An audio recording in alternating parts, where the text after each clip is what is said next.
अस्सलाम वालेकुम एडीपी। आज बच्चे हम अपना न्यू टॉपिक स्टार्ट करने वाले हैं the cell. It's a complete topic in which we discuss the cell and its organelles in detail. ठीक है। Firstly definition of cell. हमारा लास्ट जो टॉपिक था लेवल्स ऑफ सेलुलर ऑर्गेनाइजेशन, उसमें हमने सेल की डेफिनेशन तैयार की थी।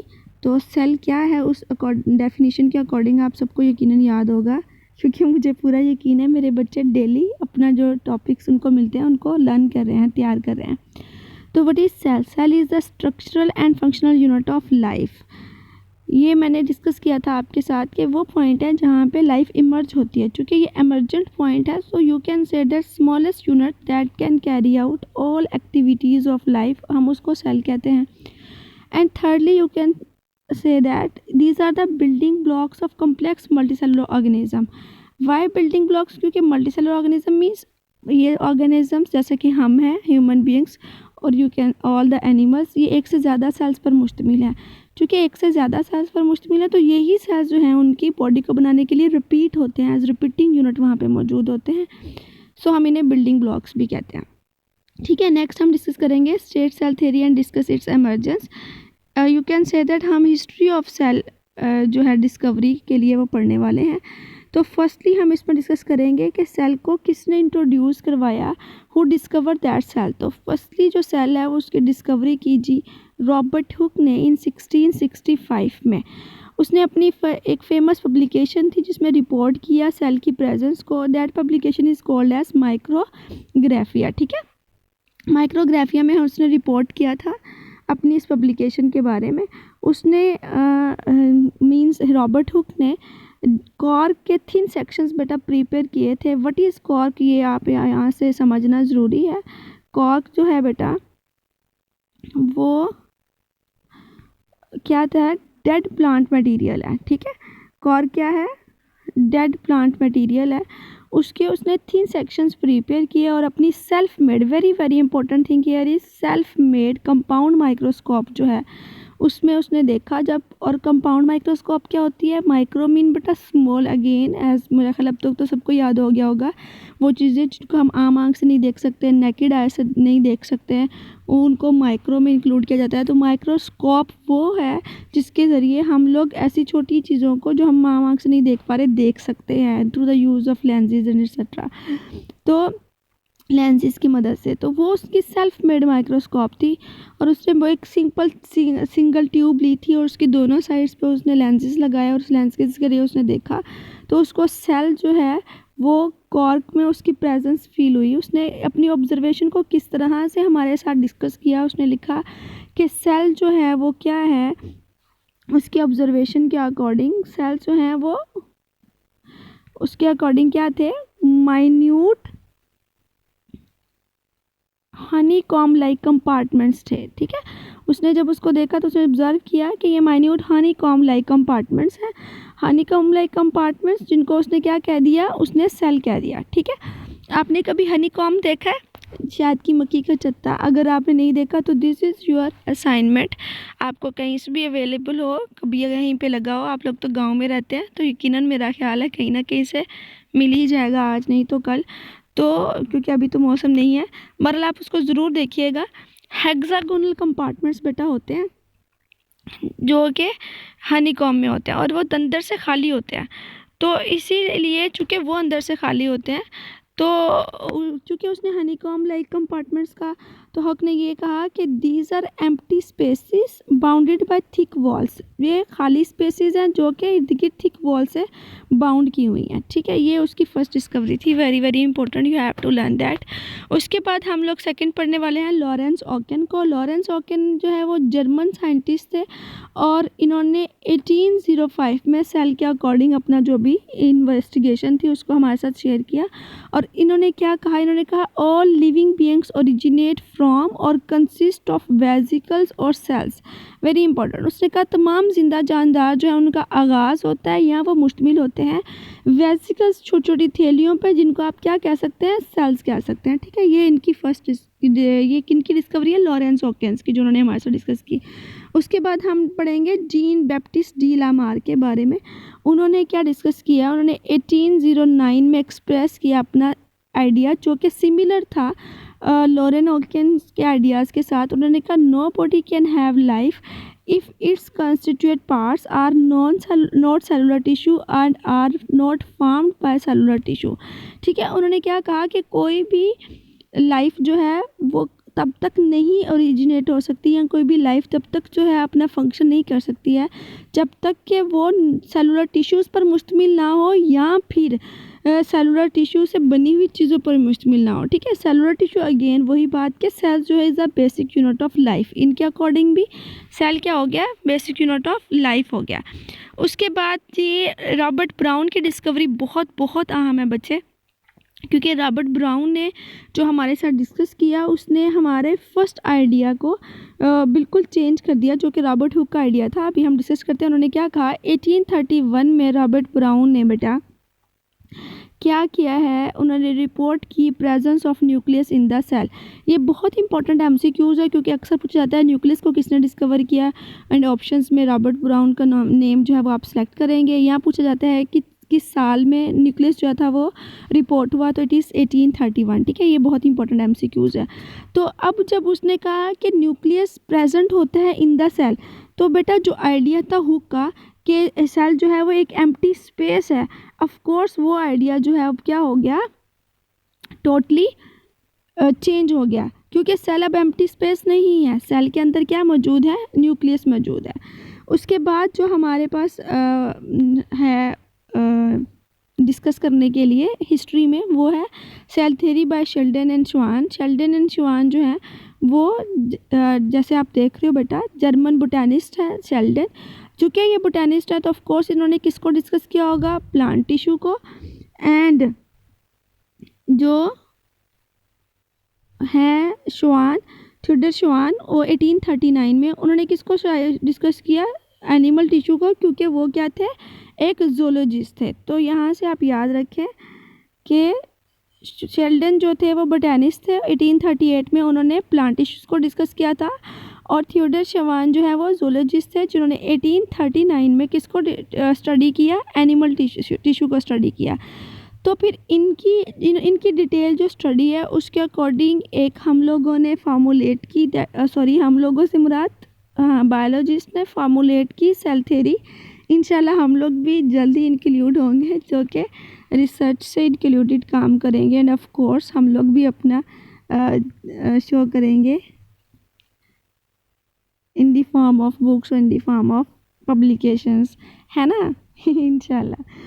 Salient features of cell theory. ठीक है, अकॉर्डिंग टू सेल थ्योरी, अब वो सेल थ्योरी जो कि हमने अब तक के जो भी स्टडी पढ़ी हिस्ट्री उसको मद्देनज़र रखते हुए फार्मूलेट की गई है, उसके हम सेलेंट फीचर्स डिस्कस करने वाले हैं। Very very important short question, very very important short question. ठीक है, आप इसको अच्छे से याद करेंगी। वो क्या है सेल थ्योरी, 3 जो है वो पॉइंट्स पर मुश्तमिल है। Number 1, all organisms are composed of 1 और मोर सेल्स। तमाम जानदार एक या एक से ज़्यादा सेल्स पर मुश्तमिल है। Number 2, all cells arise from the pre existing cells. तमाम सेल्स पहले से मौजूद सेल्स से बनते हैं। इससे एक चीज़ समझ आई कि तमाम जो सेल्स हैं यानी लिविंग लाइफ जो है वो जानदारों से ही प्रोड्यूस होगी। You can say that only living organism can give birth to the living organisms. सिर्फ जानदार ही जानदार को पैदा कर सकते हैं, क्योंकि सेल जो है वो लिविंग है, लाइफ रखता है, और वो डेवलप होगा प्री एग्जिस्टिंग सेल, पहले से मौजूद सेल से। ठीक है, third one is cell is the basic structure and functional unit of life. वो तो हम डिटेल से पढ़ चुके हैं कि वाकई सेल सबसे स्मॉलेस्ट पार्टिकल है जो कि लाइफ में स्ट्रक्चरल रोल भी प्ले करता है और फंक्शनल रोल भी प्ले करता है। ठीक है, इन तीनों को अच्छे से याद करें। उसके बाद देखें बेसिक पार्ट्स ऑफ सेल। यहाँ बेसिक पार्ट ऑफ सेल हमने बेटा कितने डिस्कस करने हैं, 3 बेसिक पार्ट्स हैं। तो नंबर 1 बेसिक पार्ट कौन सा है, कौन से 3 बेसिक पार्ट होंगे, देखें ये इसको अगर हम कंप्लीट कर लें तो ये है 3 बेसिक पार्ट। तो ये 4th वन मैं कैंसिल कर रही हूँ, ये एडिशनल इन्फॉर्मेशन है जो कि हम लोग जब टाइम आएगा तब डिस्कस करेंगे।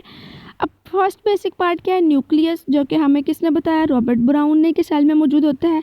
सेकंड है the fluid cytoplasm surrounding the nucleus, तमाम सेल के अंदर एक फ्लूइड मौजूद है, मायाशय मौजूद है, जिसे हम क्या कहते हैं, साइटोप्लाज्म कहते हैं। और ऑफ कोर्स सेल की आउटर मोस्ट बाउंड्री जो कि प्लाज्मा मेम्ब्रेन है। ये तीन चीज़ों पर सेल जो है वो मुश्तमिल होता है। अगर मैं अभी आपको दिखा सकूँ, रुके हम इसे डिस्कस कराते हैं किसी एक सेल से। ये देखें, ये एक एनिमल सेल की डायग्राम है और ये एक प्लांट सेल की डायग्राम है।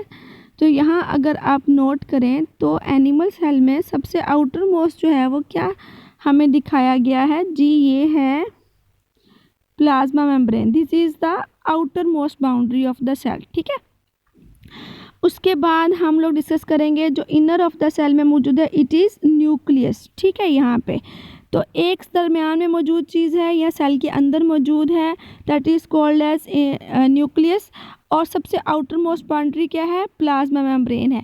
अब इस प्लाज्मा मेम्ब्रेन से लेकर, अगर मैं यहाँ से पेन पिक कर सकती हूँ तो ठीक है, इस प्लाज्मा मेम्ब्रेन से लेकर इस न्यूक्लियस तक का जितना भी एरिया है बेटा, यहाँ पर जो फ्लूइड मौजूद है उस फ्लूइड का नाम क्या है, साइटोप्लाज्म, ठीक है। वो फ्लूइड जो कहाँ से स्टार्ट होता है, प्लाज्मा मेम्ब्रेन से स्टार्ट होता है और कहाँ तक चलता है, न्यूक्लियस तक चलता है।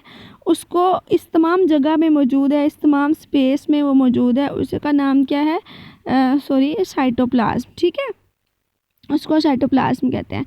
तो ये तीन मेन जो है कंस्टिट्यूएंट्स हैं या पार्ट्स हैं जो कि एक सेल में मौजूद हैं, ठीक है। Nucleus, fluid, cytoplasm and the basic part of cell. उसके बाद हिस्ट्री में बेटा हम पढ़ने वाले हैं रडोल्फ विर्को को। रडोल्फ विर्को जो हैं, अगर ये थोड़ा हम इसको बड़ा कर लें ताकि आप आसानी से समझ सकें, ये ठीक है। तो नेक्स्ट हम किसको डिस्कस करने वाले हैं, रडोल्फ विर्को को। रडोल्फ विर्को जो हैं उन्होंने 1855 में डिस्कस किया था सेल्स के बारे में। इनका बहुत ही इम्पोर्टेंट जो है वो एक फ्रेज़ जो है मशहूर हुआ है, दैट इज़ ओमनी सेलुला ई सेलुला। बट ओमनी सेलुला ई सेलुला का मतलब वही सेल थ्योरी का सेकंड पॉइंट है, जिसमें हमने कहा था कि new cells were formed only by the division of previously existing living cells, ठीक है। सेकंड फिनोमेना, वो जो सेकंड सेल थ्योरी का पॉइंट है, ये रडोल्फ विर्को की ही आइडिया से लिया गया है। उन्होंने कहा था नए सेल्स हमेशा, जो मैंने आपको कहा, पहले से मौजूद जिंदा सेल से ही वजूद में आते हैं, जो हमें ये बताता है कि इसका मतलब है तमाम जानदार जानदारों से ही डेवलप होंगे। तो इनका बहुत इंपॉर्टेंट सेंटेंस है, फ्रेज़ है, ओमनी सेलुला ई सेलुला। इसको आप अच्छे से तैयार कर लीजिएगा क्योंकि ये भी शॉर्ट क्वेश्चन के लिए इम्पोर्टेंट है। हम लोग जितनी भी हिस्ट्री पढ़ लें उसमें से कुछ भी ऑफ कोर्स लॉन्ग क्वेश्चन भी आ सकता है, बट शॉर्ट क्वेश्चन के लिए वेरी वेरी इंपॉर्टेंट है। एमसीक्यूज़ एंड 2 मार्क्स एसक्यूज़ सभी इसमें से इम्पॉर्टेंट है। तो इसका ये जो आइडिया है ये ए बायोजेनेसिस के ख़िलाफ़ है, ये एडिशनल इन्फॉर्मेशन है बेटा। Abiogenesis, as you know bio mean living और लाइफ, तो ए मीन नॉट, आपने अक्सर जगह पढ़ा होगा। तो ए bio mean non living, genesis mean production.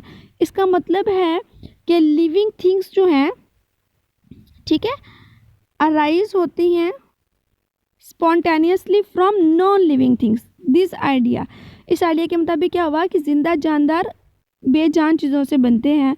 जैसे कि इनके मुताबिक, रडोल्फ विर्को का मुताबिक ये था कि अगर आप लोग कहीं पे चावल बंद कर दें तो वहाँ पे खुद ब खुद उसमें छोटे जानदार जो हैं वो डेवलप हो जाएंगे। तो चावल तो बेजान है, लेकिन उसके अंदर एक छोटी सी अगर वो जानदार डेवलप हो जाए, जिन्हें हम क्या कहते हैं मुझे याद नहीं आ रहा, लेकिन यू नो दैट वो डार्क रेड टाइप के जो होते हैं चावलों में घूम रही होती हैं। अच्छा, मुझे कमेंट में ज़रूर बताना क्या होते हैं। तो वो नॉन लिविंग थिंग है, वो उसके मुताबिक डेवलप हो जाएंगे खुद ब खुद ना।